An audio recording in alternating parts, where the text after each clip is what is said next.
All right, so here we are again. You know that feeling, right? When one year's wrapping up and a new one is just waiting. It's this really unique, quiet moment, a perfect time to look back a little for sure, but maybe more importantly, to think about how we're going to move forward. Today, we're going to dive into this really simple, but honestly pretty profound metaphor that can help us frame that big choice. So yeah, we're all kind of standing at this same spot, this transition point. The calendar's about to flip over, and it gives us this natural, built-in pause. It's almost like taking a deep breath between the end of one chapter and the very first word of the next. It's so much more than just the date changing, right? You can almost feel the shift in energy. Okay, so let's really get into this idea. Imagine this whole transition, this end-of-year moment, is a train station. All the noise from the past year is finally starting to fade out, and right on cue, a new train is pulling in, its doors just about to hiss open. And look, this isn't just any old trip. This is the one that's going to carry you through the next 12 months. And it all kicks off with one single, powerful choice. So this brilliant metaphor comes from a guy named Tom Pizio. The way he puts it is just perfect. He talks about the year that just finished, let's call it the 25 train, as a journey that's completely over. It's done. That train has made its final run and pulled out of the station for good. And on it, everything, all the highs, all the lows, the stuff you learned, even the things you didn't quite finish. And this is really the whole point, you know? Looking back at that 25 train isn't about judging yourself or like giving your year a letter grade. No way. It's simply a tool for acknowledging what happened. It gives you a space to just mentally pack up all your wins and your losses, put them on that train as it pulls away and just let it go. It's about finding closure.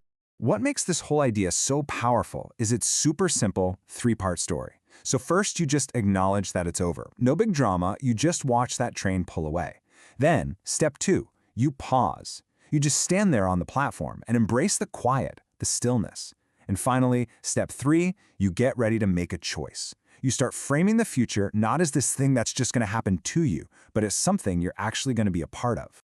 And honestly, that's exactly where we are, right now. We're in that pause, on the platform.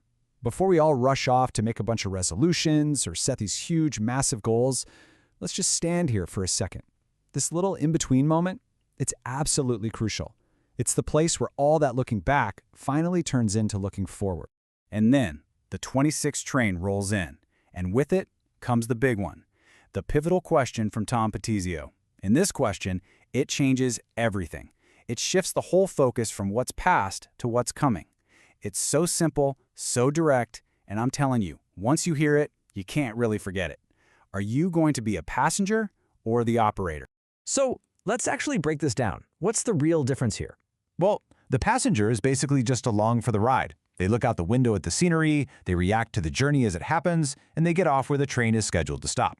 The journey happens to them. But the operator, they're in the driver's seat. They're controlling the speed, they're the ones switching the tracks, and they decide where the train stops. The journey happens with them. It's a totally different way of being. So there it is. That's the choice, right there in front of you. As this new year gets started, which one are you going to be? And hey, it's really important to say this. There isn't a right or a wrong answer here, but there is a conscious choice that you get to make. Okay, and here's a really crucial point.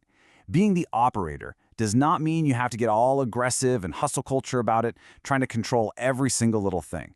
I mean, that's just exhausting, right? And it's totally unrealistic. No, it's about something quieter. It's about agency.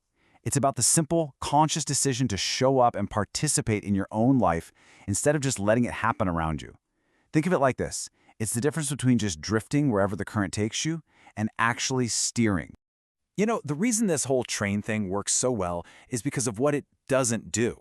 It doesn't give you a list of rules or tell you where you're supposed to go. It trusts you to know your own destination. It respects that, hey, maybe this is a year where you need to be a passenger for a while, and that's totally okay. All it does is remind you that you have a choice, and that even deciding to just let things be for a while, well, that's a choice too. So in the end, Tom Pizio leaves us with these two simple but incredibly powerful words. Walk your path.